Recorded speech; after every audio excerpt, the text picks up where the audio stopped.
A'udzubillahi minasyaitonirrajim. Bismillahirrahmanirrahim. Robbi a'udzubika min hamazati sayatin wa a'udzubika robbi ayahdurun. Robbi srohli sodri wa yassirli amri wahlul 'uqdatam min lisani yafqahu qauli. Assalamualaikum warahmatullahi wabarakatuh. Salam sejahtera untuk kita semua, sahabat Dialog Positif Family, episode 83. Gitu ya, 83. Nah, kerasa udah 83 episode nih. Kalau di sinetron udah mau ending nih biasanya ya. Tapi dipanjang-panjangin sih ya. Nah, seperti biasa ya, kita panjang-panjangin terus. Oke, malam hari ini kita akan ketemu lagi Mas Sony. Judulnya sangat menarik, percaya diri versus percaya Tuhan. Wah, ini sesuatu hal yang harus kita renungkan ya, karena judulnya aja udah menarik. Oke, kalau gitu kita langsung dulu ngobrol-ngobrol sama Mas Sony ini. Oke, Mas Sony boleh di-unmute kah suaranya? Halo, selamat malam Kang Abu semuanya, sahabat Oh. Dialog Positif. Wah, ini backgroundnya gimana ya? Ini wah banget nih backgroundnya nih Mas Sony. Batik, batik. Batik ya.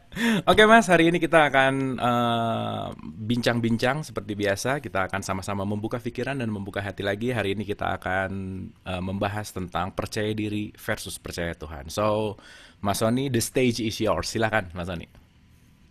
Terima kasih, selamat malam buat semuanya. Assalamualaikum warahmatullahi wabarakatuh.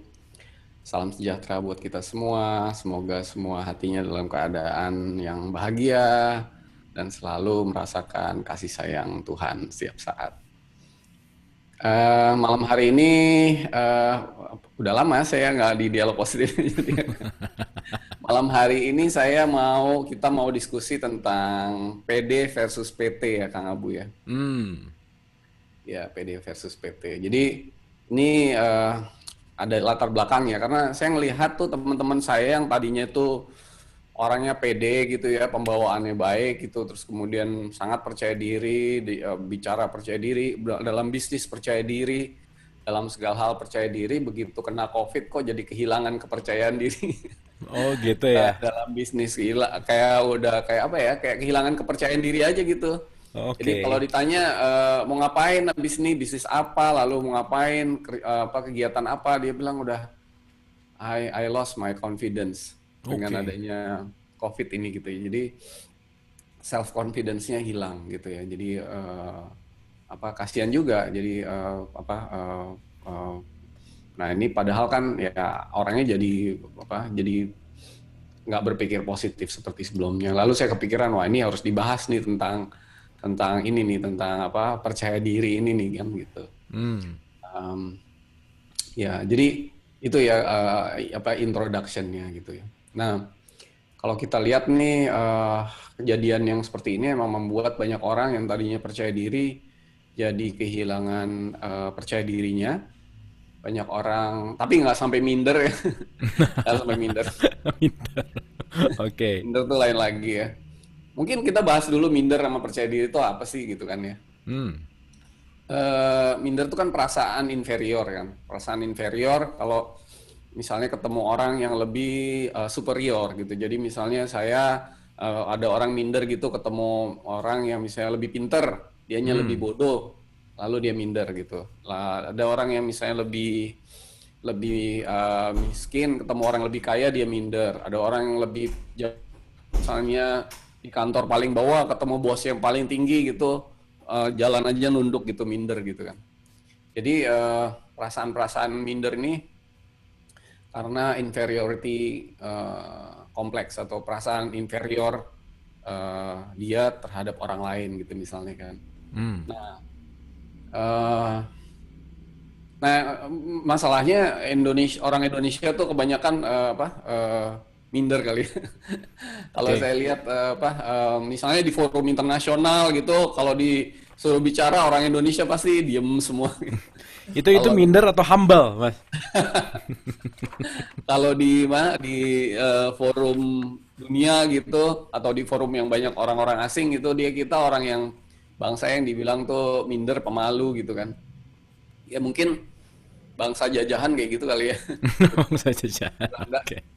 Bahkan istilah minder itu kan dari Belanda ya, minder waarde apa kompleks gitu kan. Jadi dari Belanda. Jadi kita nih minder lah, bangsa-bangsa yang minder. Tapi itu minder ya. Jadi di satu sisi kita melihat orang yang lebih tinggi, lebih di atas, lebih tinggi itu bisa macam-macam ya, bisa tadi ya bisa lebih berilmu, lebih kaya, lebih pengetahuannya lebih tinggi atau lebih ganteng misalnya gitu. Atau misalnya dia punya barang sesuatu kita nggak punya, itu kita minder.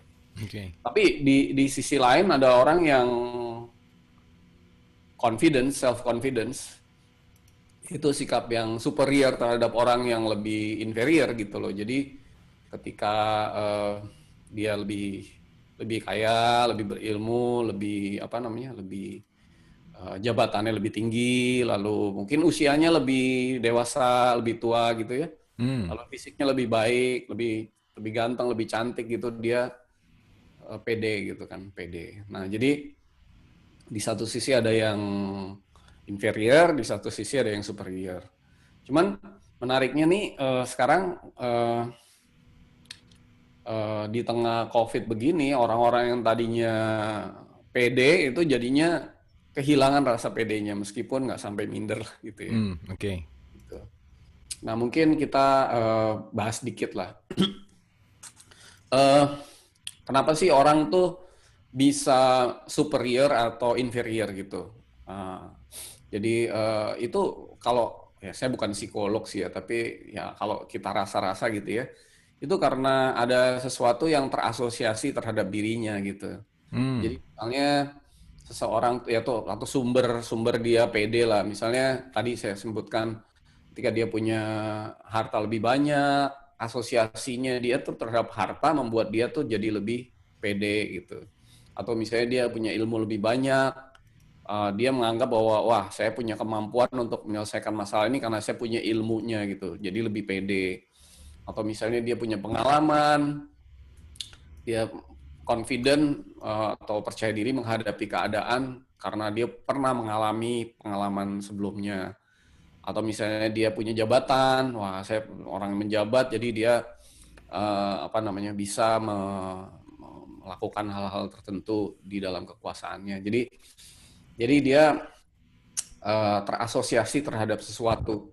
Makanya ada istilah tuh you are not what you are, but what you are associated with. Hmm. Jadi kamu itu bukan kamu sebenarnya, kamu tuh apa yang diasosiasikan kepada kamu gitu. Yes, Ya, yes, jadi yes.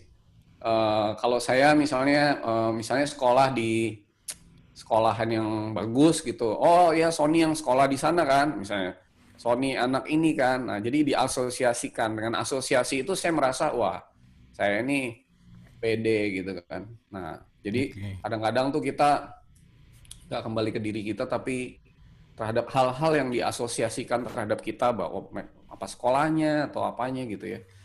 Nah, ini semua hal-hal yang terasosiasi terhadap diri kita yang membuat kita pede ini itu sayangnya adalah bisa hilang timbul gitu, ya kan? Hmm. Hmm.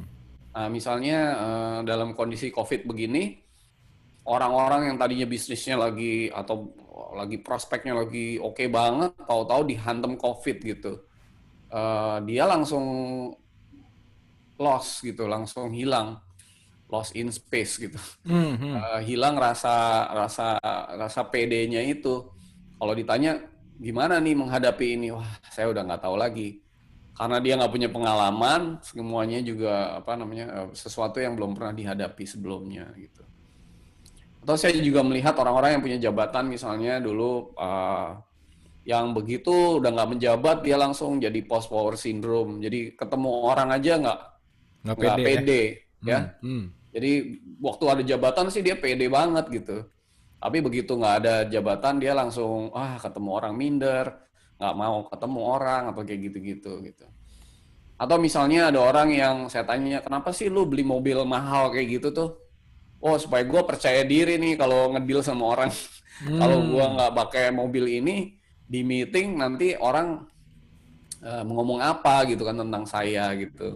Atau kalau misalnya yang wanita kalau saya nggak punya tas merek ini gitu, bagaimana gitu loh nanti orang-orang ngomongin saya gitu. Jadi eh, nah kita tuh gitu, kita tuh akan ada rasa percaya diri kalau ada sesuatu yang bisa kita asosiasikan dengan diri kita, kita pegangin gitu, kira-kira gitu.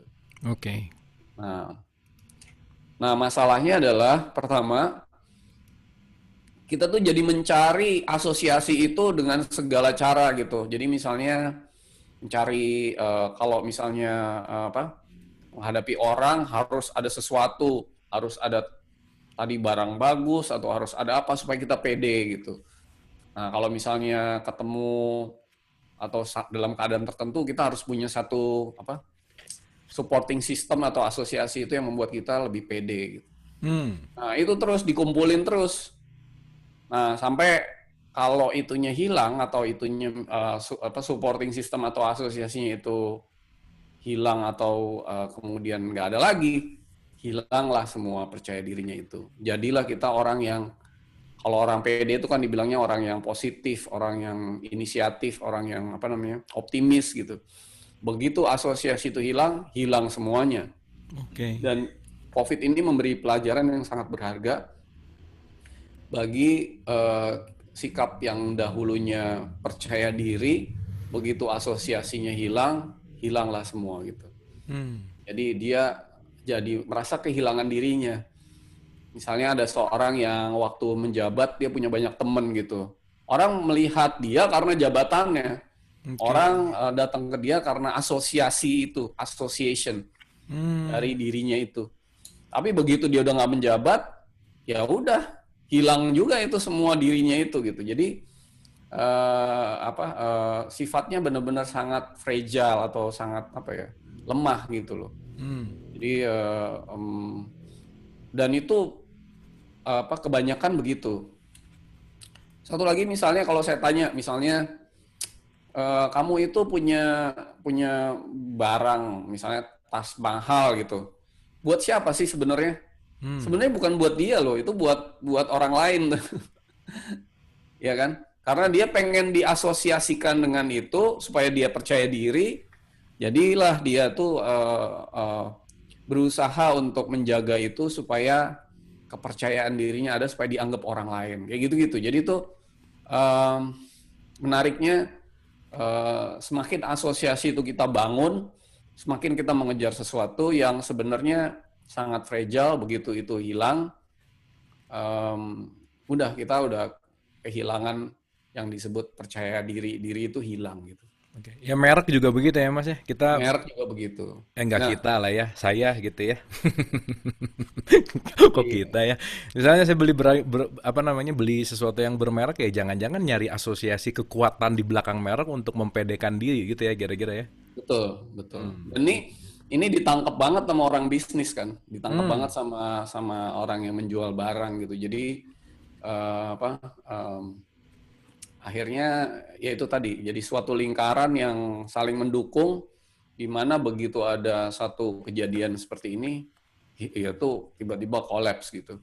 Tiba-tiba kita udah nggak perlu lagi barang merek karena kan kita di rumah terus kan. Yang Hmm. dijual itu jadi kolaps. Jadi ini sistemnya the whole system nih bisa collapsing yang dan orang tuh bisa bisa kehilangan rasa percaya dirinya gitu. Itu kira-kira. Nah, sekarang itu kira-kira ininya ya. Nah, sekarang kita bahas dari sisi spiritual gitu. Oke. Orang tuh ya kalau minder itu ya, itu sebenarnya sikap spiritualnya tuh jelek banget gitu, jelek sekali ya. Hmm. Ya, karena ketika dia minder, itu dia sebenarnya sedang menekan hatinya gitu. Hatinya tuh nggak lepas, ditekan hatinya. Hmm. Jadi misalnya misalnya hatinya mau bicara sesuatu, lalu dia di depan umum dia bilang ah nggak usah deh, saya nggak usah ngomong deh. Nah itu hatinya lagi mau ngomong tuh ketekan gitu. Oke. Nah itu jelek tuh. Kalau misalnya di depan umum dia nggak berani bicara, dia introvert, itu Hmm. neken hatinya. Hmm. Nggak bisa lepas mengungkapkan segala sesuatunya dengan sesuai dengan yang hatinya mau gitu. Oke. Tapi kalau Jadi, kalau zooman nggak pakai video minder nggak Mas? jadi kalau Itu kamu tuh ada dialog positif, geng SMS daster. daster. Beda antara minder sama geng daster ya, beda ya. Oke, lanjut, Mas. Iya, jadi sikap minder, inferior, self esteem rendah atau introvert tuh sangat apa ya, sangat menekan hati. Nah, sebenarnya ketika hatinya mau bicara, pikirannya mau keluar, itu harusnya diekspresikan. Nah, orang minder nggak bisa. Jadi di satu sisi orang minder tuh jelek sikap hatinya. Hmm. Tapi di sisi lain orang yang percaya diri atau confidence, apalagi yang over confidence ya, misalnya ya kalau pertemuan dia dominasi, kalau misalnya bicara dia pengen berdominasi, kalau misalnya ketemu orang yang lebih tinggi dia apa namanya, ketemu orang yang lebih inferior dia menekan dan sebagainya tuh juga di satu sisi secara spiritual kurang bagus sih gitu. Karena di satu sisi kalau tadi orang minder tuh dia menekan hatinya, kalau orang yang percaya diri itu spiritualnya salah arah gitu. Oke, jadi overnya juga salah arah juga gitu ya, minder juga hati tertekan gitu ya Mas ya? Iya, jadi Oke, oke. karena gini, karena orang terlalu percaya diri itu biasanya merendahkan orang, ya Hmm, kadang-kadang gitu ya. yes. Menganggap dirinya lebih tinggi daripada yang lain, dia Hmm, kurang menghargai orang, sikapnya kepada sesama gitu kan. Menganggap orang rendah orang yang lebih inferior gitu dan sebagainya gitu.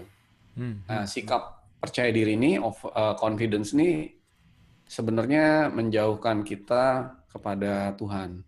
Karena arah perjalanan spiritual kita di dalam sekolah kehidupan ini adalah sampai kepada kesadaran bahwa kita butuh Tuhan setiap saat gitu. Hmm. Sementara orang percaya diri itu kecenderungannya dia nggak membutuhkan siapapun kecuali dirinya sendiri. Bahkan seringkali dia nggak memerlukan bantuan orang lain kan. Jadi dia biasanya sangat didasari oleh kekuatan dirinya sendiri gitu. Apakah itu dari ilmunya atau karena jabatannya atau karena apa namanya kekuasaannya dan sebagainya gitu. Nah ini menarik sih sebenarnya. Jadi kalau kita sadar seperti ini maka sebenarnya Islam itu kan jalan tengah ya. Hmm. Nanti kapan ya mungkin di next dialog positif saya akan bahas nih Islam jalan tengah gitu kalau diundang sama Kang Abu lagi gitu. Oke. Diundang lah Mas, tenang aja Mas. Jadi selalu di jalan tengah. Jadi namanya tuh eh, umat wasaton atau wasatiyah kan atau di dalam Al-Baqarah juga disebut sholat wusto atau sholat yang terhubung kepada Tuhan selalu di jalan tengah. Nggak kiri, nggak kanan, tapi di tengah gitu. Hmm. Nah, dalam hal ini di tengah-tengah antara minder dan percaya diri itu adalah satu titik namanya PT atau percaya Tuhan gitu. Hmm, oke. PT. Jadi orang yang percaya kepada Tuhan itu dia tidak punya asosiasi apa-apa terhadap dirinya gitu. Jadi justru dia melepaskan semua asosiasi itu yang membuat kalau orang itu percaya diri kan tadi saya sebut jabatan, kekayaan, fisik, apa namanya ilmu, lalu barang mungkin gitu atau yang lain-lain. Justru orang yang PT di tengah tuh dia melepaskan dari semua asosiasi itu, dia nggak butuh itu semua gitu. Hmm. Kalaupun dia punya tuh bukan karena dia butuh untuk membuat dirinya semakin percaya diri, ya punya aja, nggak ada rasa yang bikin misalnya kalau saya punya barang itu saya jadi lebih percaya diri gitu kira-kira. Nah ini orang yang PT atau disebut sebagai apa percaya Tuhan namanya istilahnya.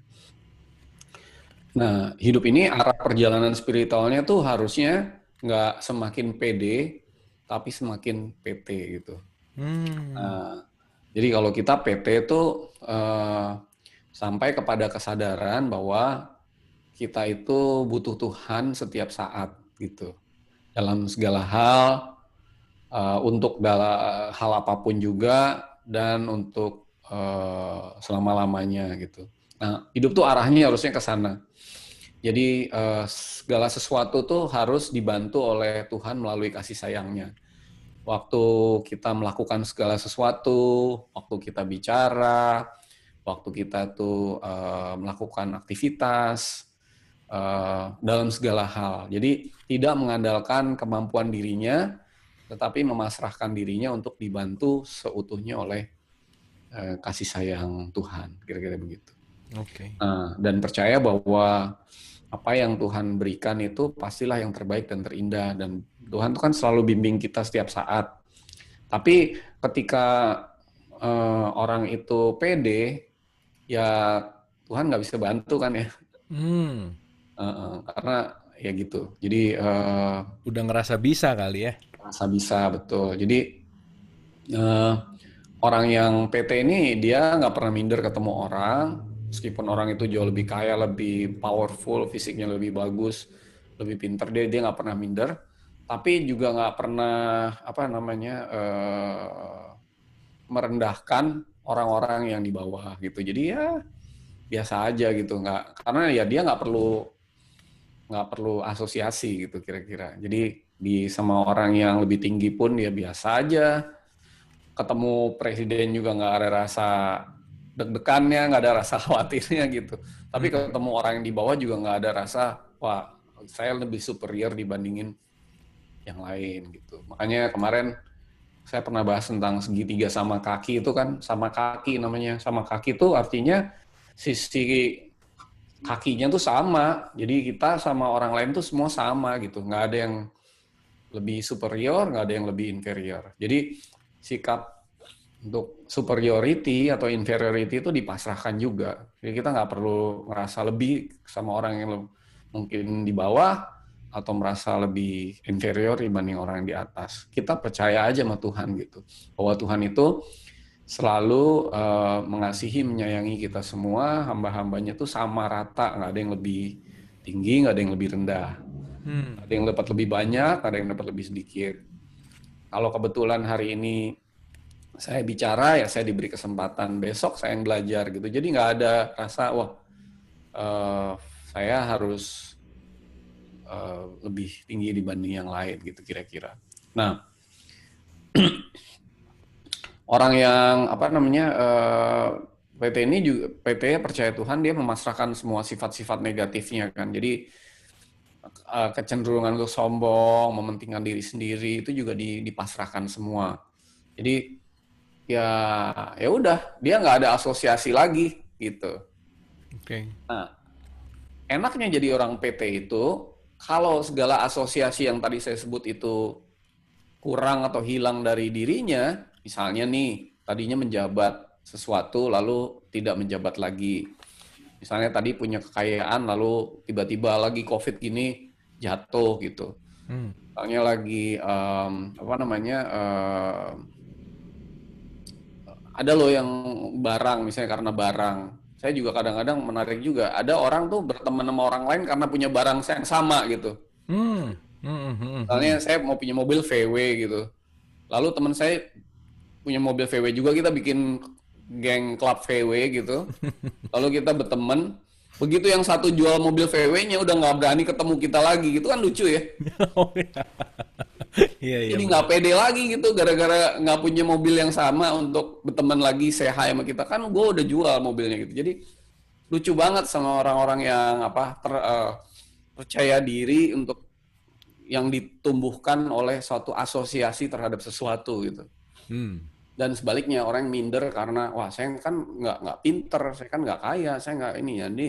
Jadi mindernya itu karena dia nggak punya asosiasi itu. hmm. Nah, ketika yang PD itu kehilangan asosiasi itu, dia berubah jadi kehilangan PD-nya atau malah jadi minder gitu. Oke, Nah, minder dan PD ini jelek banget buat sikap hati oke. gitu. Tapi kalau dia pede karena dia tahu ada Tuhan gimana, Mas?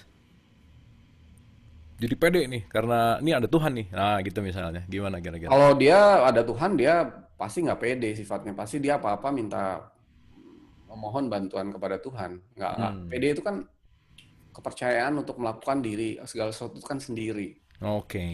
gitu. Jadi ya kita jangan percaya diri gitu. Ya Tuhan aja Iya, iya, iya, oke.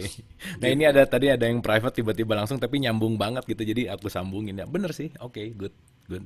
Jadi percaya diri bukan percaya Tuhan bukan percaya diri gitu.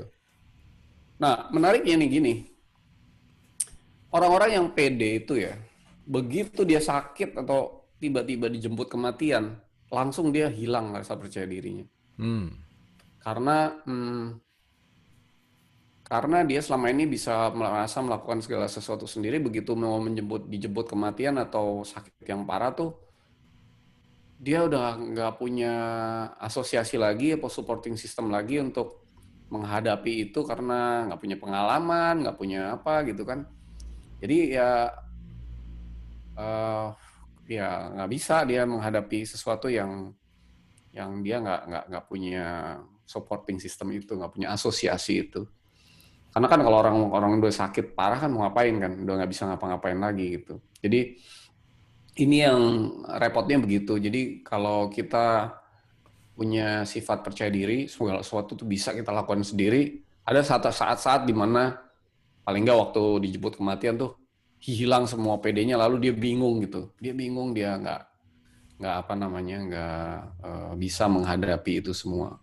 Hmm. Nah makanya sebelum itu terjadi, hidup ini arahnya ya, arah spiritual itu adalah apapun yang kita lakukan itu hanya sampai kepada kesadaran bahwa kita tidak bisa hidup sedetik pun tanpa dibantu oleh kasih sayang Tuhan. Hmm. Oke. Sampai kepada kesadaran apapun yang kita lakukan hanya bisa mendapatkan yang terbaik atau terindah atau sempurna ketika dibantu kasih sayang Tuhan. Dan melepaskan semua klaim bahwa wah saya bisa melakukan ini, saya tahu gimana caranya, saya sudah punya pengalaman untuk melakukan ini dan sebagainya gitu. Jadi kesadaran itu sampai ke sana.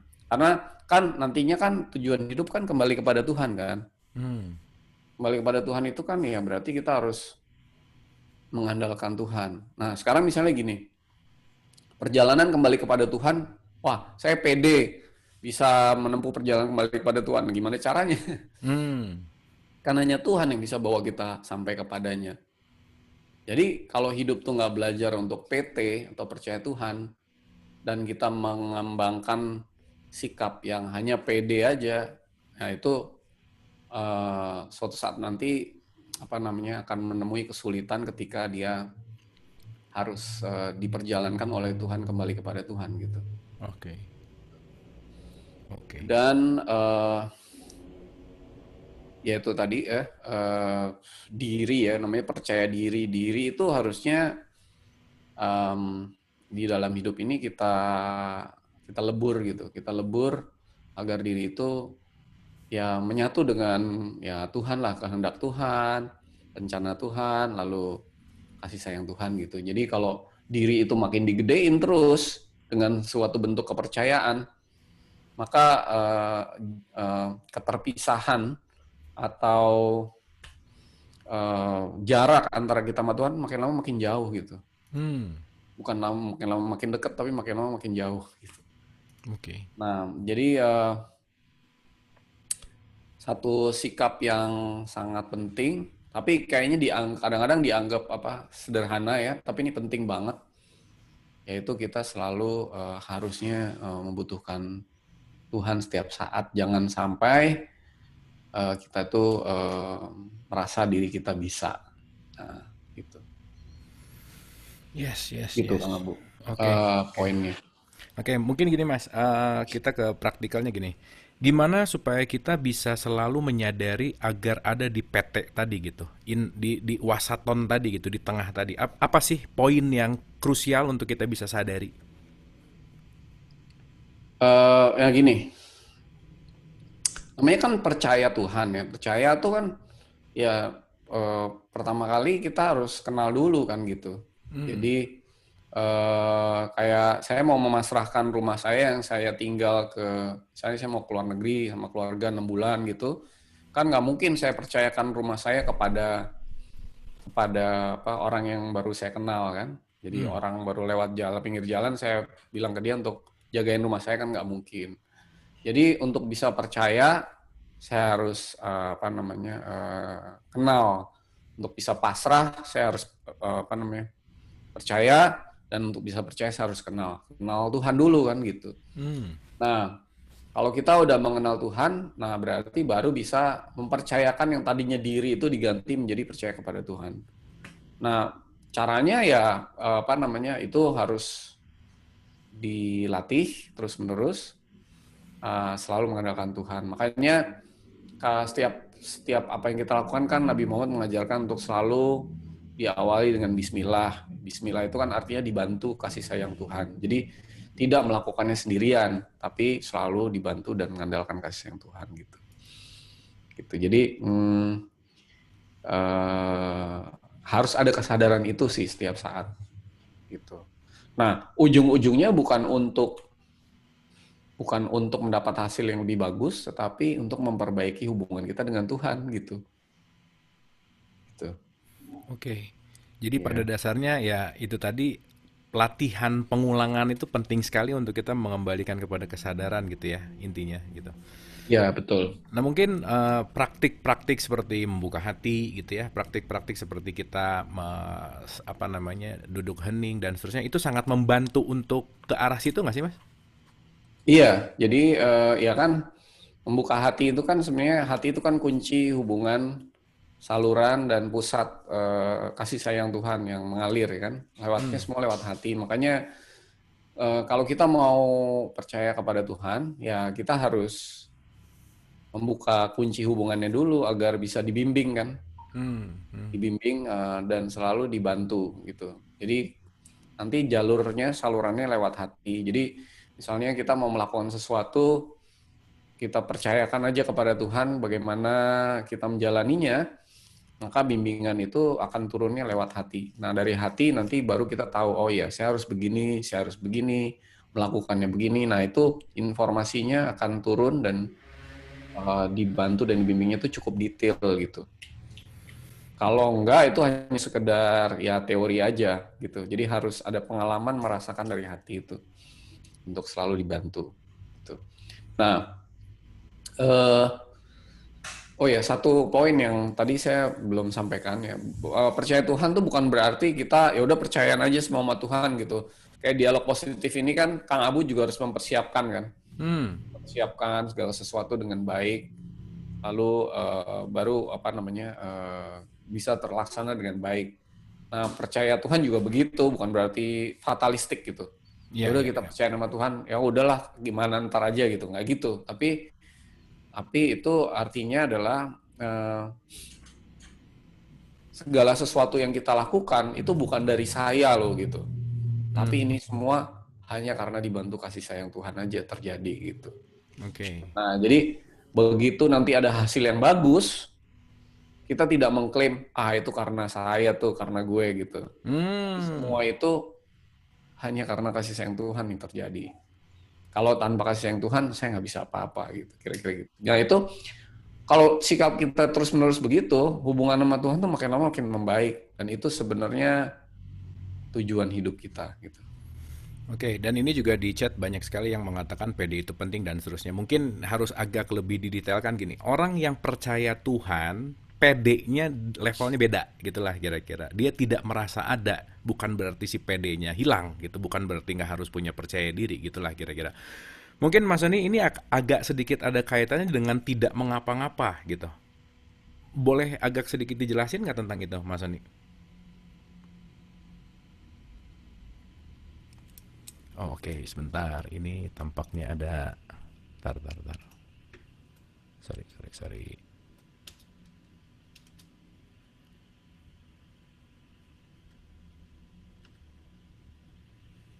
Oke, bentar ya.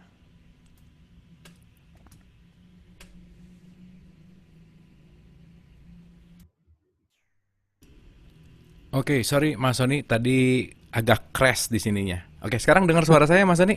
Dengar dengar dengar Sorry ya. tadi pasti Mas Soni jadi ngomong sendiri. Sorry, sorry. Sorry, sorry. Oke, oke. Oke, boleh sedikit diulang tentang tidak mengapa-ngapa tadi, Mas? Sorry, sorry. Silakan. Jadi Tuhan itu kan punya, oke sedikit aja ya. Tuhan itu kan punya sifat ya, punya sifat, punya kehendak. Tapi ada satu hal yang di dalam bahasa Arab tuh af'al.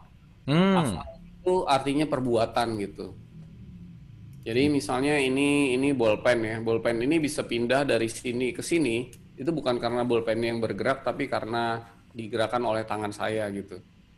Hmm. Nah, orang yang tidak mengapa-ngapa itu sampai dia itu begini kayak bolpen ini, bergerak dari sini ke sini pun bukan dia yang menggerakkan, tapi digerakkan sama tangan ini. Oke. Nah, Oke. itu dalam banget sih. Ini namanya af'alullah. Af'alullah tuh artinya semuanya tuh Allah yang melakukan, kita tuh hanya berserah diri aja gitu. Nah, ini pasti yang terbaik sebenarnya. Tapi ya hidup ini mungkin ya kita sampai kepada kesadaran bahwa semua ini yang melakukan af'allah itu sangat-sangat dalam gitu. Kira-kira.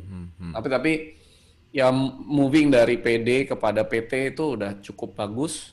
Lama-lama kalau hatinya udah terbuka semakin dalam, ya lama-lama yang tadi saya cerita af'allah, jadi tidak mengapa-ngapa, hanya Tuhan lah yang melakukan gitu kira-kira. Oke. Ya berarti kan ya itu harus making clear juga karena ini ada yang bertanya gini Mas Eni, apakah kita tidak usah berusaha hanya mengandalkan bagaimana Tuhan berikan kepada kita gitu. Nah, mungkin agak lebih didetailkan sedikit Mas, ini ada yang masih tanya. Ya, jadi bukan berarti kita nggak berusaha, tetapi ketika kita berusaha, kita tuh tidak melakukannya sendirian lah, kira-kira begitu. Jadi kita memasrahkan segala-galanya itu, dari mulai niatnya, prosesnya sampai hasilnya itu semuanya dipasrahkan kepada Tuhan dan dibantu oleh kasih sayang Tuhan. Nah, dengan begitu maka apa yang Tuhan hendak berikan lewat suatu proses, mulai dari niat sampai dengan proses sampai dengan hasil itu akan terjadi. Nah, baik dari hasilnya diberikan atau mungkin pelajarannya atau hikmah dari sebuah proses itu akan diberikan sesuai dengan kehendak Tuhan. Sehingga kesadaran bisa kita terima, dan ketika melakukan proses dari mulai niat, proses sampai hasil itu, sikap hati kita makin membaik kepada Tuhan gitu. Nah, itu yang lebih penting dibandingin proses hasil atau satu siklus prosesnya itu, yaitu sikap hati yang lebih baik gitu. Jadi bukan berarti tidak berusaha, justru kalau tidak berusaha namanya putus asa kan. Jadi orang pasrah sama orang putus asa itu kan dua hal yang berbeda ya. Kalau orang putus asa itu ya dia berpasrah dari kasih sayang Tuhan. Tapi kalau orang pasrah itu artinya sudah ya dari awal, dari niat sampai dengan selesai, ya semuanya dipasrahkan aja prosesnya. Ketika dia melakukan sesuatu pun dibantu oleh kasih sayang Tuhan. Dia nggak mempunyai sifat pede lagi, tapi ya percaya Tuhan. Tuhan pasti beri segalanya yang terbaik. Dan ternyata ketika kita melakukannya dengan pede, itu emosi negatif dalam bentuk sombong atau mementingkan diri sendirinya udah nggak, ya, terminimalisasi sekali. Dan yang kedua adalah kita melakukan segala-galanya itu jadi ringan, gitu. Oke. Dan kita tuh nggak dipengaruhi oleh asosiasi itu tadi. Jadi kalaupun misalnya yang lain-lain tuh nggak ada, sikap emosi kita tuh sama aja gitu, nggak terpengaruh. Jadi secara psikologis tuh lebih baik sih kalau menurut saya orangnya dalam prosesnya. Nah, ini teruji banget waktu COVID begini. Ya. Kelihatan banget orang yang tadinya pede gitu langsung drop gitu kan. Tapi orang-orang yang saya lihat yang wah udah sikap pasrah berserahnya bagus, percaya Tuhannya bagus, ya dia menghadapinya dengan santai-santai aja gitu. Gitu kira-kira. Oke, justru malah mungkin ya kejadian di dalam kehidupan kita yang dialami itu kan pada akhirnya juga jadi hanya sarana untuk kembali ke Tuhan kan, itu intinya Mas. Nah, Betul. so kalau kita menyadari bahwa semua yang datang, mau itu karir, mau itu jabatan, mau itu kepintaran, mau itu harta, mau itu merek dan seterusnya, itu kan semua cuman mampir untuk mendekatkan hati kita kepada Tuhan gitu. Nah, ketika tadi kita bicara tentang COVID-19 atau apapun yang terjadi, yang kita sebut musibah, yang kita sebut apapun itu, apakah itu membuat asosiasi kita dilepaskan supaya kita lebih berserah kepada Tuhan, Mas? Nah, sebaiknya ya tadi kita bahas juga di Inner Heart Talk edisi apa? Ilmu dan hikmah ya. Jadi baiknya tuh kita nggak, kalau cara Tuhan tuh kan cara yang mudah ya. Kalau cara kita cara yang susah kan. Jadi biasanya tuh kita mau apa namanya mengalami pengalaman kepentok-kepentok dulu, kehilangan semua itu semua, baru akhirnya kita memilih untuk percaya Tuhan gitu. Tapi cara Tuhan kan nggak gitu. Kita nggak perlu ngalamin kehilangan. Kita boleh tetap punya, malah sebenarnya kan Tuhan pengen hidup kita tuh berilmu, sejahtera segala macam kan. Nggak perlu kehilangan asosiasi itu. tapi sikap di dalamnya itu dari awal udah nggak butuh itu semua untuk bisa menatap hidup dengan lebih lebih apa namanya lebih baik. Dia hanya percaya kepada Tuhan aja, mau ini ada mau enggak mau apa tetap posisi sikap hidupnya begitu.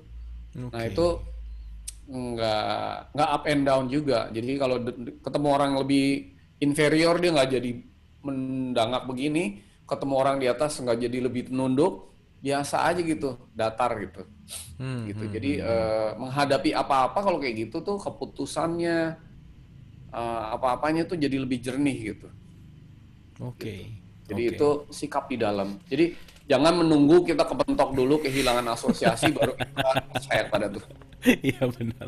Ya, jadi Tapi kan yang umumnya terjadi itu kadang-kadang perlu kejeduk dulu untuk sadar punya kepala. Itu umum ya, umum gitu. Tapi mudah-mudahan kita udah mulai lebih menyadari lagi bahwa nggak perlu nunggu dulu terperosok untuk kita bisa sadar bahwa kita salah jalan gitulah kira-kira dalam tanda petik gitu. iya. Oke, Mas Soni, menarik Kita sekali nih. kadang-kadang gini ya. Kita tuh kadang-kadang memilih Tuhan di saat tidak punya pilihan lain. Bener. Nggak dijadiin first option gitu ya, nggak jadi top Iya, of mind. betul. Kalau ini udah nggak bisa, ini udah nggak bisa, ya udah Tuhan aja deh gitu. Nanti Tuhan Iya, ngebantu, gitu. balik lagi ke sini. Ya udahlah. Begitu udah kena COVID, kehilangan semuanya, baru dia percaya Tuhan gitu. Padahal harusnya kita memilih Tuhan di saat punya sejuta pilihan lain. Alright, begitu memilih Tuhan di saat kita punya sejuta pilihan lain, nah itu yang benar-benar Itu PT yang paling berarti benar. ya. Ya. Percaya Tuhan.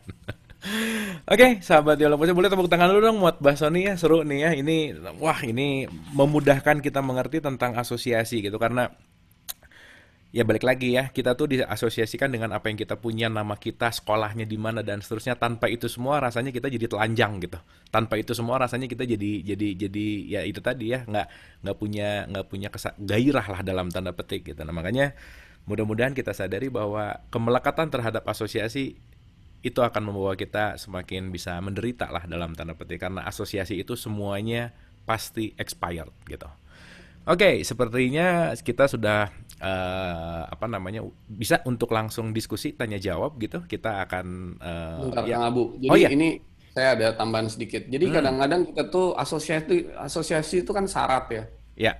Jadi artinya juga bisa syarat. Jadi saya akan bahagia kalau saya dapat ini gitu. Saya akan Hmm, percaya diri kalau saya punya ini. hmm, Saya akan hmm, begini kalau begitu. Saya akan begini kalau begitu. Nah, begini begitunya itu kan akan tadi kita bahas akan hilang atau apa. hmm, Nah, ini harusnya dirubah menjadi saya bahagia tanpa itu semua gitu. hmm. Saya akan percaya kepada Tuhan tanpa semua asosiasi. Jadi apa namanya syarat-syarat itu sudah waktunya kita pasrahkan untuk diurus sama kasih sayang Tuhan untuk kita bisa bisa mengalami itu tanpa embel-embel kira-kira gitu. Jadi Oke. percaya mah percaya aja, confident confident aja, tapi nggak perlu self confidence gitu kira-kira. Iya, iya. Oke, Percaya jadi Tuhan aja. mudah-mudahan tidak salah dimengerti bahwa bukan berarti nggak percaya diri, bukan gitu. Tapi percaya diri atas kesadaran ada Tuhan di situ gitu. Jadi karena gini, ini ada satu statement yang menanyakan gini, Mas. Tentang percaya diri di dalam Al-Quran sudah ditegaskan, janganlah kamu bersikap lemah dan jangan pula kamu bersikap sedih hati padahal kamulah orang-orang yang paling tinggi derajatnya jika kamu orang-orang beriman. Itu ada di Ali Imran 139. Sesungguhnya orang-orang yang mengatakan Tuhan kami ialah Allah, kemudian mereka meneguhkan pendirian, malaikat akan turun, dan seterusnya itu ada di surat Fusilat 30. Nah, ini juga mengajarkan Quran untuk mempercayai seakan-akan mempercayai diri kita gitulah kira-kira. Nah, mungkin boleh sedikit dikorelasikan nggak Mas di surat 3139 sama 35 ayat Fusilat ayat 41 ayat 30 ini juga Allah ingin membuat kita bahwa kita mempercayai diri kita plus kita menyadari bahwa kepercayaan itu hanya milik Allah gitulah kira-kira. Silakan Mas Soni. Ya, sebenarnya Al-Quran tidak mengajarkan kita untuk percaya diri, tapi mengajarkan kita untuk tidak sombong, Hmm, ya kan? Tidak apa namanya, tidak mementingkan diri sendiri, hmm. tidak apa namanya, tadi ya meneguhkan kepercayaan kepada Tuhan gitu. Jadi semua itu sebenarnya sebenarnya hidup itu tentang untuk menghilangkan yang disebut sebagai diri itu loh. Ya. Nah, jadi kalau udah bicara tentang diri itu artinya ya diri. Jadi eh, ada unsur apa ya memisahkan antara kita sama Tuhan gitu. Ini diri saya gitu. Jadi Jadi itu salah satu unsurnya itu untuk menghilangkan itu. Jadi makanya kita perlu belajar untuk melepas satu persatu. Nah, salah satunya lewat supaya mengubah yang namanya percaya diri itu jadi percaya Tuhan. Jadi kita jangan, kita tuh kan diri kita tuh bisa apa sih gitu loh. Tahu apa Hmm, sih? hmm, Nggak hmm. bisa apa-apa, nggak tahu apa-apa. Jadi ya jangan dibangun kepercayaan diri itu, tapi sudah saatnya kita mengandalkan Tuhan untuk melakukan segala sesuatu. Ya udah, hanya dibantu kasih sayang Tuhan aja. Ya, Karena ya. itu sikap yang sangat beda sih, sangat apa namanya, dalam hal spiritual tuh bedanya jauh banget gitu. Hmm, hmm, hmm, hmm, hmm. Karena mungkin ketika kita sudah merasa bahwa hanya dia yang menggerakkan, hanya dia yang melakukan, ya disitulah letak keberserahan total mungkin ya mas ya. Itu mungkin Islam itu Iya, ada di situ gitu. betul, betul, betul. Oke. Islam tuh kan pasrahan ya. Nah, dan mungkin ketika kita mengatakan di dalam awal sholat aja kan sebetulnya lagi ngomongin topik ini nih, inna sholati wa nusuki wa mayaya wa mamati lillahi rabbil alamin, bahwa kita melepaskan semua diri dalam tanda petik itu dilepaskan hanya yaitu tadi kembali kepada jalan tengah tadi, kembali kepada kesadaran tentang ketuhanan itu sendiri gitulah kira-kira. Iya, betul, betul. Jadi Oke, oke. harus So, dipasrahkan, jangan dibangun. Nah, ini ada yang menarik bahwa titik antara usaha dan pasrah itu di mana, Mas Ani? Saya Iya. harus berusaha dan saya harus memasrahkan, itu titik tengahnya di mana kira-kira? Nah, pasrah itu kan, nah orang banyak banyak mengatakan pasrah itu setelah melakukan baru kita pasrahkan kepada Tuhan kan. Pasrah itu Hmm. sebenarnya bukan di akhir tapi sebelum awal gitu. Jadi Hmm. sebelum Hmm. awalnya kita udah pasrah aja semua. Nah, gini, kenapa kita berusaha? Usaha itu biasanya untuk mengejar kemauan kita kan. Ya, ya, Jadi benar. misalnya kita mau sesuatu kita usaha gitu. Hmm. Nah, sekarang kemauan itu kalau tidak terjadi, maka kecewa nggak itu? Oke, kecewa banget pasti. Nah, kalau itu terjadi, kita percaya diri, kita bilangnya, ah itu kan karena usaha saya, betul Ya, nggak? ya, ya, oke. Ya, ya, ya, ya, ya. Jadi kalau orang udah pasrah itu, dari awal kemauannya dipasrahkan dulu. Hmm. Kemauannya dipasrahkan dulu, lalu dia mengatakan bahwa ya udah kemauan saya pasrahkan, biarlah kehendak Tuhan yang terjadi gitu. Hmm. Nah, ketika menjalankannya juga seperti itu. Saya ini bukan bukan menjalankan karena saya, tapi saya dibantu oleh kasih sayang Tuhan aja malah menjalankan ini. Dengan sebaik-baiknya dong kalau dibantu kasih sayang Tuhan kan, bener nggak? Hmm. Hmm. Hmm. Hmm. Hmm. Hmm. Bukan berarti ya asal-asalnya, karena artinya kan kegiatan itu kan, aktivitas itu kan ibadah ya kan. Buat Hmm. ibadah tuh artinya kan persembahan kepada Tuhan. Hmm. Nah, kalau segala sesuatu itu kita mengandalkan kasih sayang Tuhan dan sebagai ibadah, sebagai persembahan kepada Tuhan, ya harus kita melakukan upaya yang terbaik gitu kan. Hmm. Hmm. Nah, baru kemudian nanti hasilnya pun kita pasrahkan kepada Tuhan. Kalau hasilnya bagus, kita mengatakan bahwa ah itu bukan karena saya, itu karena kasih sayang Tuhan aja. Kalau hasilnya jelek, kita juga nggak kecewa gitu loh. Kita akan Oke. mengatakan, oh berarti saya belum mengandalkan kasih sayang Tuhan dengan sebaik-baiknya. Jadi untuk berikutnya, ini pelajaran bagi saya, karena Tuhan sudah menganugerahkan yang terbaik, tapi hasilnya nggak terbaik bukan karena Tuhan, tapi karena sayalah yang belum pasrah gitu. Jadi begitu. Jadi setiap prosesnya itu selalu membawa kita lebih dekat kepada Tuhan gitu. Lebih butuh kepada Tuhan. Oke. Oke. Itu Nah, itu kalau orang tadi teman saya ngeliat teman saya yang tadinya pede banget, itu lain lagi. Dia pede banget gitu. Sebelum COVID itu, wah kalau bisnis, kalau bikin deal tuh kayaknya, wah gue pasti bisa, apa siapa gitu. Begitu sukses, wah karena saya gitu kan. Hmm. Hmm. Lalu Hmm. Hmm. kemudian, tapi begitu nggak dapat ininya, lalu dia kecewa gitu. Nah itu setiap prosesnya yang menjauhkan dia dari Tuhan kan gitu.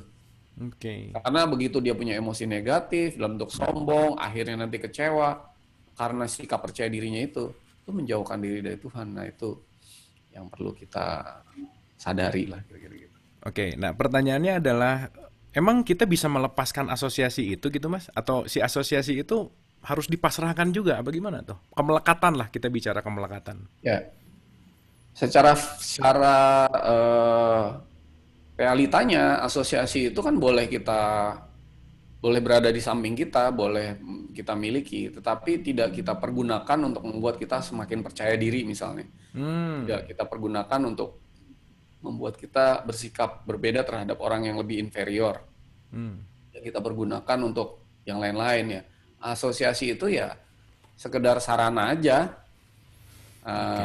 nggak perlu melekat, nggak perlu di apa namanya di ya sekedar sarana. Jadi nggak akan membuat kita menjadi apa uh, orang yang berbeda. Karena misalnya saya melihat beberapa orang yang ya orang gitu ya yang dulu misalnya teman kuliah begitu dia dapat jabatan langsung berubah gitu misalnya kan. Hmm. Itu Hmm. menarik kan? Hmm. Hmm. Hmm. Dulunya Hmm. waktu kuliah tuh kayaknya orangnya biasa aja gitu. Begitu dia jadi Ja- direktur, jadi langsung gitu ya. berubah orangnya gitu. Jadi Iya, iya, iya. asosiasi itu bisa merubah orang loh. Iya, iya, iya, benar Mas. Bisa Benar Mas. merubah orang. Ya Benar, ini benar, benar. berbahaya nih Benar, gitu. benar, benar, benar, benar. Dia ya makanya kan kalau kita mengacu bahwa salah satu asosiasi juga ilmu, betul nggak Mas? Iya betul. Ketika kita banyak belajar, ngerasa tahu, banyak belajar, ngerasa tahu. Nah, jadi akhirnya juga itu yang akan benar-benar membatasi kita dengan orang lain karena pengetahuan kita, gitulah kira-kira. Dan Hmm. oke, saya baru baru Dan kalau orang udah ya. berilmu, dia asosiasinya berilmu, dia kecenderungannya udah merasa pintar, dia nggak mau dengerin orang lain kan, biasanya. Hmm, hmm, hmm, Nah, hmm. padahal kita udah bicara refleksi hubungan kita kepada sesama. Hubungan kita kepada sesama adalah refleksi hubungan kita kepada Tuhan kan. Nah, itu nggak akan lupa sih Mas, benar. Nah, Benar, jadi benar, ketika benar. orang itu merasa berilmu, asosiasinya kepada ilmu, lalu dia tidak mau mendengar orang lain, bagaimana dia mau mendengarkan Tuhan? Hmm, iya. Itu refleksi gitu. Itu keren sih. Dengerin orang lain nggak bisa, gimana mau dengerin Tuhan ya? Benar-benar. Ya, betul. Jadi Oke. asosiasi itu harus dipasrahkan. Jadi kita jangan apa, ya itu tadi lah. Percaya Eh, Tuhan aja lah udah gitu. Oke, Mas, ini ada pertanyaan private. Oh, sebelum ke private ada satu pertanyaan bahwa bagaimana kita yakin Tuhan menyayangi kita gitu. Itu gimana yakinnya gitu loh, Mas? Itu nggak bisa dibicarakan, nggak bisa di apa ya, nggak bisa dibahas nggak akan pernah bisa. Itu hanya bisa dirasakan. Hmm. Ya. Jadi kalau nanti teman-teman atau apa atau yang sudah mengalami hatinya udah mulai kebuka, baru bisa merasakan kasih sayang Tuhan masuk tuh, dia baru bisa rasa, oh, selama ini konsep saya Tuhan mengasihi saya tuh cuman segini gitu. Hmm. Padahal begitu saya rasakan sendiri itu segini gitu. Nah, segini aja udah nggak cukup tangan saya nih. Harusnya ini lebih lagi gitu. Tapi kalau pakai konsep ya cuman segini aja yang pakai teori itu. Jadi harus semua itu harus dirasakan. Iya. Nah, dirasakan ini harus mengalami. Mengalami ini nggak boleh diwakilkan gitu. Harus mengalami Iyalah. sendiri. Nggak boleh diwakilkan ya. Jadi tentang perasaan. Kalau udah orang merasakan kasih sayang Tuhan, mendiskusikannya tuh udah jadi nggak relevan lagi karena udah rasa gitu. Tapi kan itu nggak bisa dijelaskan ke orang lain. Jadi ya orang lain baiknya diajak merasakan aja gitu. Hmm. Hmm. Hmm. Hmm. Hmm. Karena ini semua nanti tentang perasaan ya, bukan tentang definisi gitu. Kira-kira gitu. Ya, gimana mau mendefinisikan Tuhan ya, Masnya? Kasih sayang Tuhan nggak bisa. Nggak bisa. Oke, keren Mas jawabannya. Mudah-mudahan terjawab ya. Ini ada yang nanya private Mas, pertanyaannya cukup unik gitu ya. Mudah-mudahan kita bisa bahas sedikit di sini gitu. Mau numpang tanya, kalau ateis dengan ilmu yang super duper gimana Tuhannya? Artinya dia tidak punya asosiasi apapun. Nah, ini ada yang bertanya tentang satu statement yang ateis bahwa dia tidak percaya sama Tuhan gitu. Gimana pandangan Mas Soni? Saya beberapa kali mengisi pengajian atau pemahaman di orang kelompok yang banyak orang ateisnya gitu. Hmm. Kalau kita bicara dengan orang yang ateis itu kalau kita bicara pakai argumentasi itu boleh dibilang percuma lah kita mau menjelaskan bahwa Tuhan itu ada dan sebagainya. Jadi Hmm. ateis itu meskipun otaknya mereka itu tidak percaya kepada Tuhan, tapi di hati yang terdalamnya pasti ada rasa rindu kepada Tuhan gitu. Hmm. Nah, Oke. jadi lebih baik orang seperti itu diajak untuk senyum manis lepas dan sentuh hatinya. Hmm. dan kita doakan semoga kasih sayang Tuhan bantu hatinya, lalu dia bisa merasakan itu. Nah, kalau udah dirasakan dia akan mulai apa ya? Mulai bingung biasanya, apa ini yang saya rasakan. Nah, lalu kita baru mungkin menjelaskan bahwa itu yang dimaksud kasih sayang Tuhan gitu. Jadi Yes, orang yes. yang tidak percaya Tuhan sama sekali pun itu hanya sekedar di otak. Kalau di hatinya pasti, karena hati itu kan alat komunikasi kan dengan Tuhan kan. Hmm, hmm, Kalau hmm. dia mau membuka hatinya aja, maka segala yang di konsep di otaknya itu akan apa ya, akan meleleh atau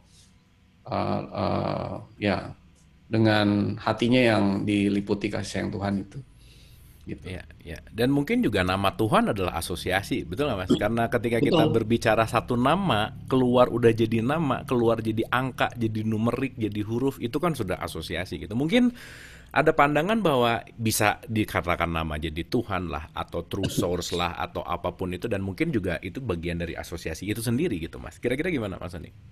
Iya betul. Nama itu kan jadi orang-orang ini kadang-kadang dia nggak percaya Tuhan karena dia diajarkan Tuhan dengan konsep tertentu kan.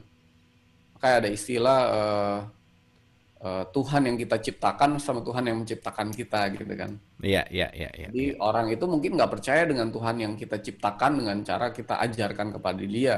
Hmm, Karena dia melihat kok orang bertuhan kelakuannya seperti itu gitu. Akhirnya oke. dia nggak percaya kepada Tuhannya.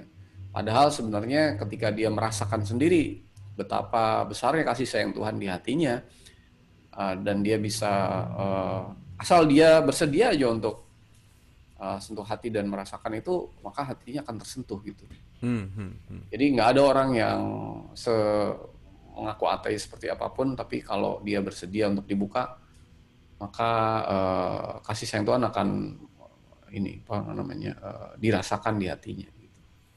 Oke, oke, menarik sekali ya. Jadi ya itu tadi ya, berbicara tentang Tuhan tuh ya memang keluarnya hanya kata Tuhan gitu, tapi itu balik lagi ke dalam rasa gitulah intisarinya. Karena Ya balik betul. lagi, itu menarik sih Mas tadi kalimat bahwa Tuhan tuh ada dua gitu. Satu Tuhan yang menciptakan kita, yang kedua adalah Tuhan yang kita ciptakan. Nah, jangan-jangan selama ini yang disembah adalah Tuhan yang kita ciptakan sendiri gitu. Dan itu menjadi asosiasi gitu ya. Wah, panjang Ya, ceritanya. jadi asosiasi juga. Oke. Oke. Nah, menarik lagi Mas. Berarti kan kalau kita sekarang mau melihat dari ruang hidup gitu ya, lingkup hidup dari awal sampai apapun itu kan mau kembali kepada Tuhan gitulah kira-kira. Nah, so kesadaran apakah yang terpenting tentang pelepasan asosiasi gitu ya, tentang kita dibantu kasih sayang Tuhan.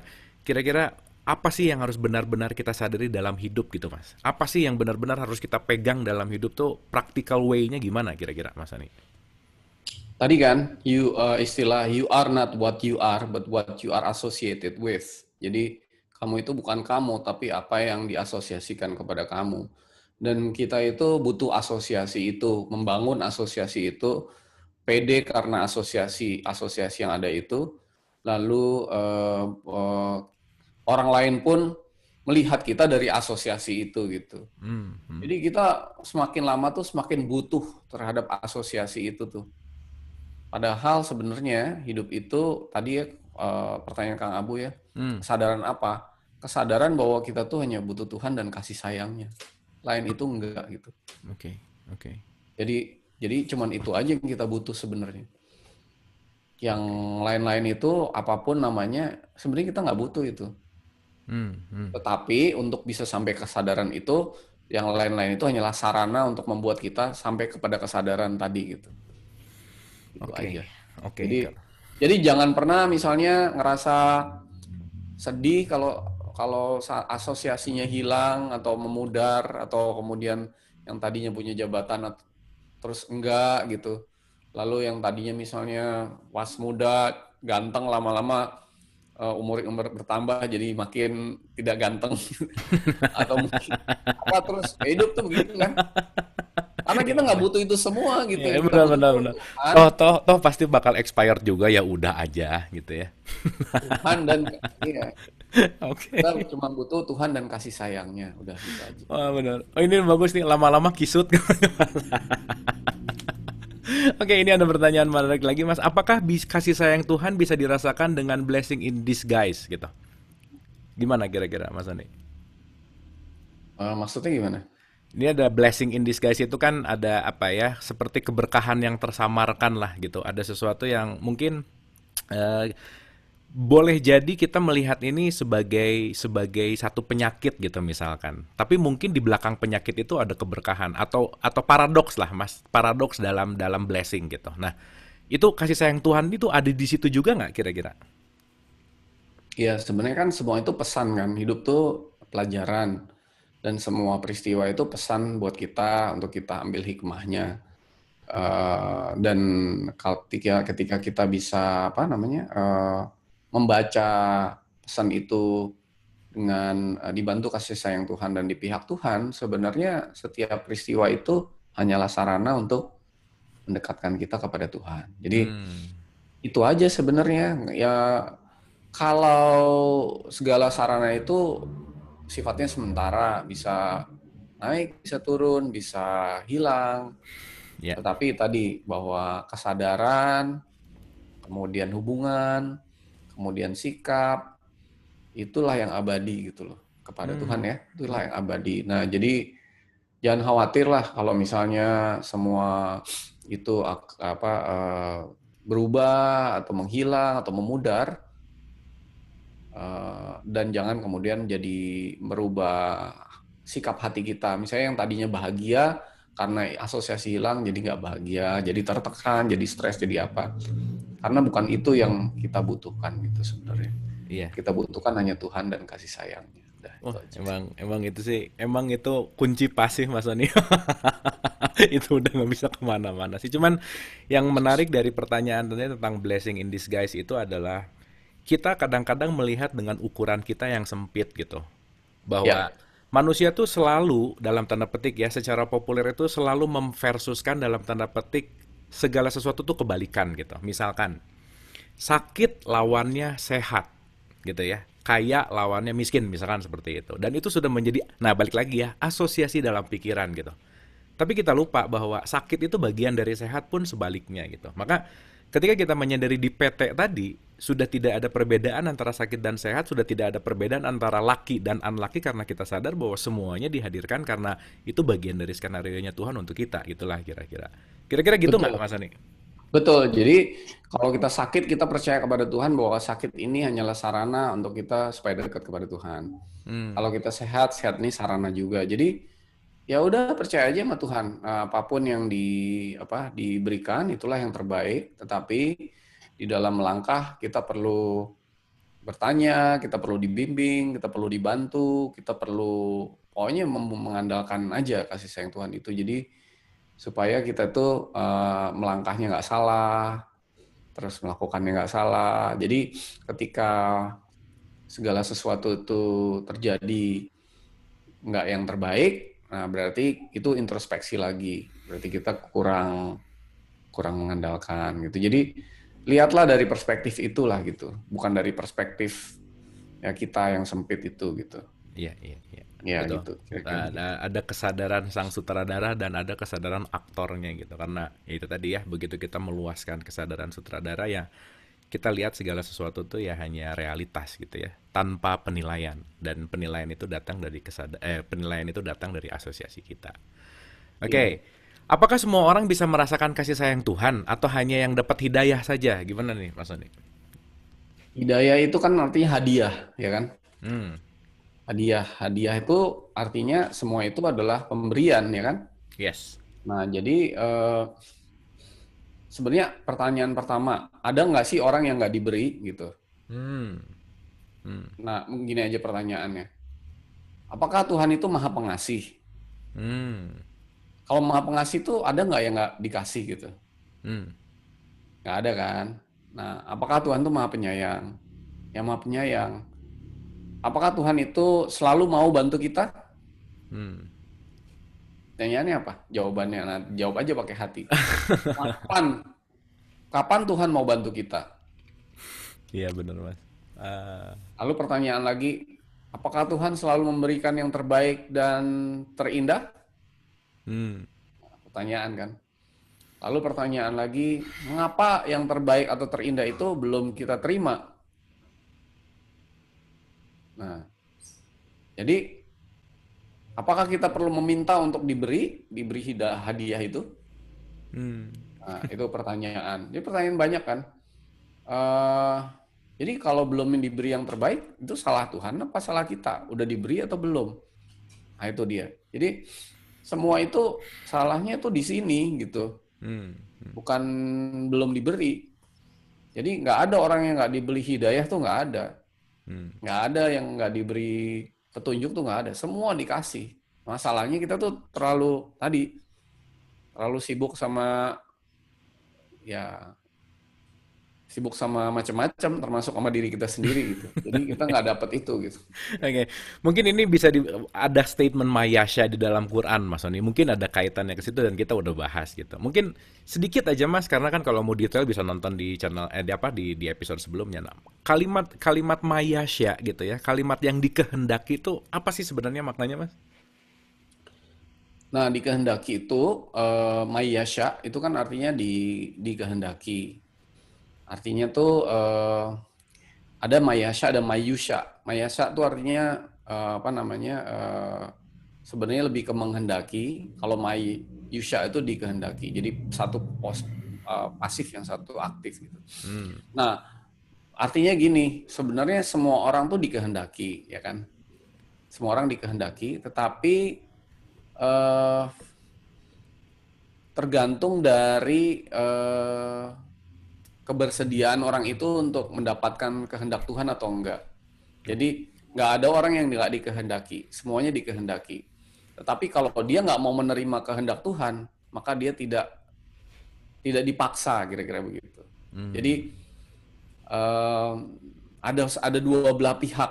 Di satu sisi Tuhan sudah memberikan kehendak ke dia, tetapi di sisi lain dia itu harus juga memiliki kehendak untuk dikehendaki itu.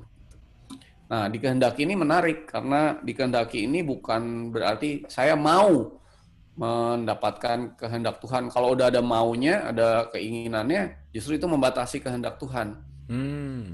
Atau misalnya saya nggak mau dikehendaki Tuhan, itu juga membuat dia berpaling dari Tuhan, jadinya nggak dikehendaki.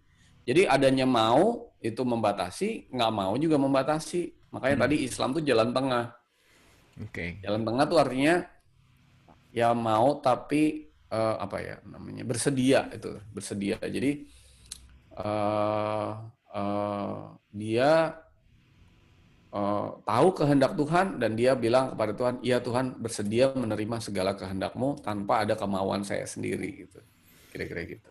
Oke, Mas, thank you. Nah, itu diomonginnya enak tapi dikerjainnya PR banget. PR banget ya. Tapi ketika udah sampai di titik di mana saya bersedia, artinya mau menerima kehendak Tuhan tanpa kemauan saya sendiri, itu wah, itu langsung gitu, langsung terjadi gitu.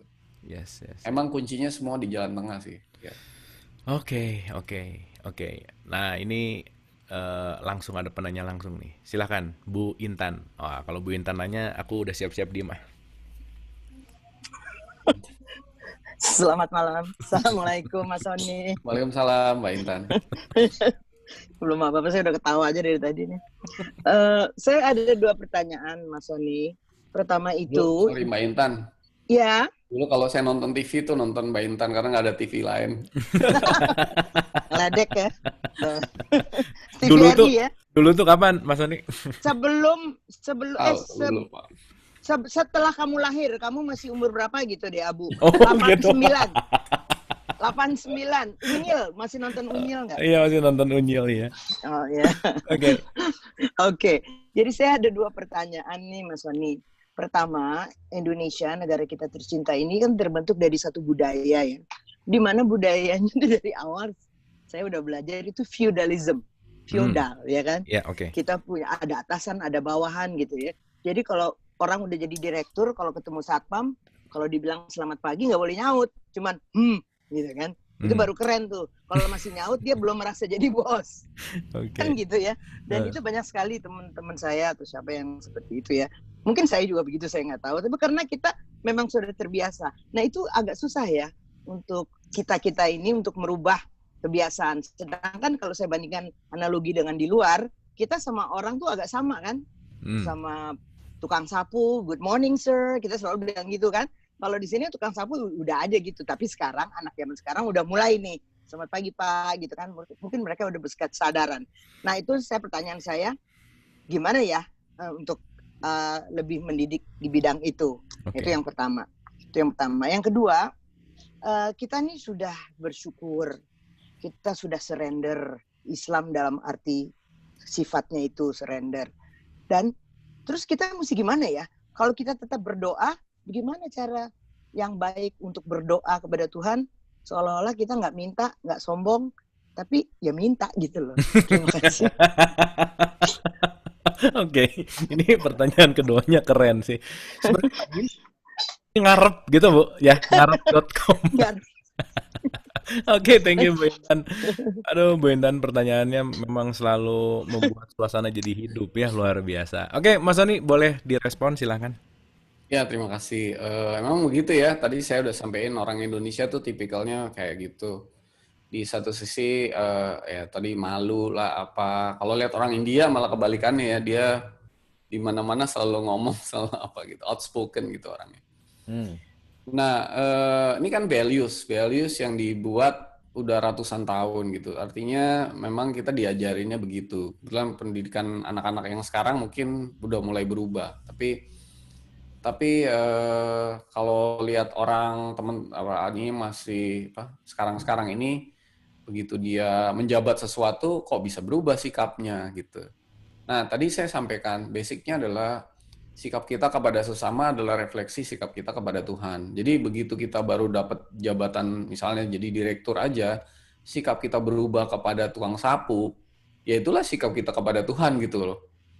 Nah, makanya PD itu bahaya loh karena tadi asosiasi itu.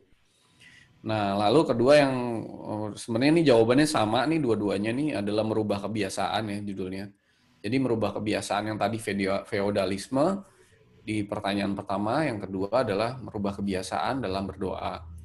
Nah, kita perlu tahu bahwa kebiasaan yang kita lakukan itu udah lama sekali, jadi udah mengakar sekali gitu. Apalagi nanti kalau teman-teman beberapa saya lihat sudah bahas mengenai hidup yang sebelum ini itu udah panjang sekali gitu. Nah, terus kalau itu mau dirubah, ngerubahnya itu butuh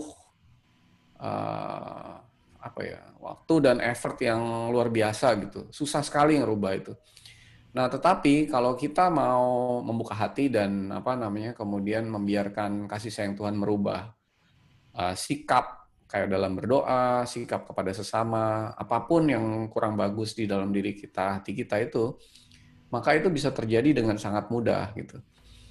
Dan saya melihat sendiri beberapa teman-teman yang ikut tuh lalu sikap hatinya berubah. Nah, misalnya sebagai contoh, yang tadinya itu malu-malu kalau bicara sama orang lain apalagi di depan umum. Lalu dia membuka hati dan saya melihat confidence-nya tuh bertambah banget, bahkan dia bisa ngajar gitu.